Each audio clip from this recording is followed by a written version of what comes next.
Hello, and welcome to tonight's episode of The Grapevine. I'm Vivian Westinghouse. And I'm Jeffrey Jackson. Tonight we'll be exploring how some people have chosen to challenge their constitutional First Amendment rights to free speech and expression in some pretty controversial ways. And coming up, a pope in a penis hat?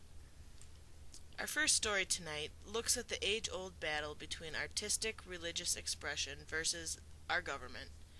Chris O'Feely prefers to use natural substances in his works of art. Natural? That's a pretty fancy word for poop. Well, in this case, it was elephant poop. O'Feely's painting, which portrayed the Virgin Mary, was a piece in the Sensation exhibit at the Brooklyn Museum of Art. Everybody's favorite mayor, Rudy Giuliani, was so offended by the, and I quote, sick stuff, that he ordered all funding for the exhibit pulled and evicted O'Feely and his fellow poop painters from the museum.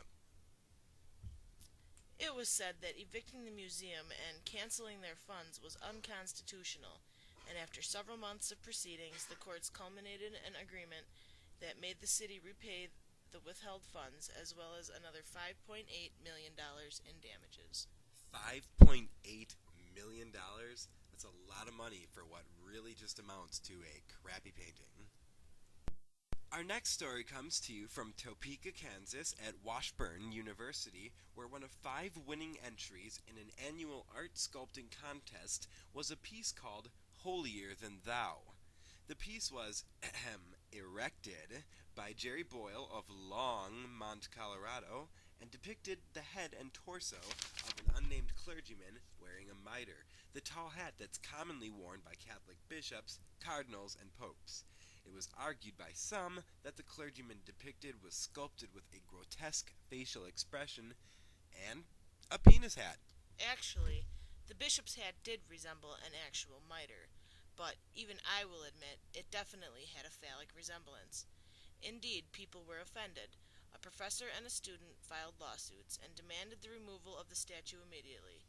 They said that the work of art was vulgar and blasphemous and detrimental to the Catholic religion. The Court of Appeals disagreed. The purpose of the piece was not to spread anti-Catholicism. The court said, when viewed in context with other sculptures, any reasonable observer would understand that the university had not endorsed that message.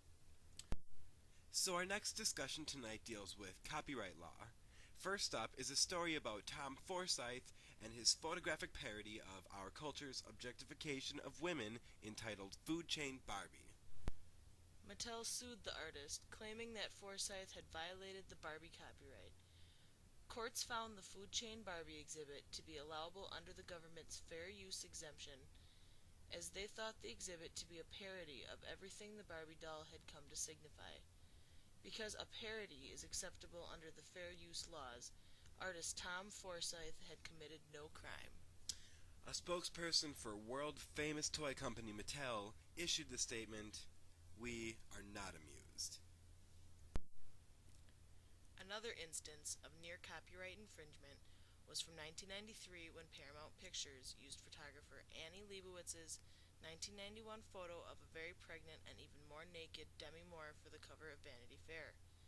When Leibowitz learned of the Naked Gun 33.5's promotional photo of Leslie Nielsen's face, which was superimposed on a body posed just like that of Demi Moore in the photo, she was furious and filed a lawsuit against Paramount Pictures. The courts held the film advertisement as a parody. A parody is a fair use defense to copyright infringement. Paramount's use of the original image was deemed permissible. And in this reporter's opinion, neither of those 2 pictures in question were ever permissible. And finally, our last story tonight illustrates how the government will find every dollar you own, real or not, and take it from you. The few noticeable variations added by artist J.S.G. Boggs for comedic effect are the only differences on the otherwise uncanny recreations of authentic currency. Although Boggs has never attempted to pass his bills off as the real deal, U.S. Secret Service agents have seized much of his work. Although he has never been charged with counterfeiting, His work still remains in possession of our U.S. government. Boggs has sued for the return of his work, claiming that the seizure of his artwork violated his First Amendment rights. The artist's legal efforts were in vain, however, and the courts upheld the seizure of his work, saying that the seizure served the government interest of preventing the manufacture and circulation of counterfeit currency. Well, the topics we discussed tonight included several controversial ways in which artists have unfortunately discovered the limits to their rights of free speech.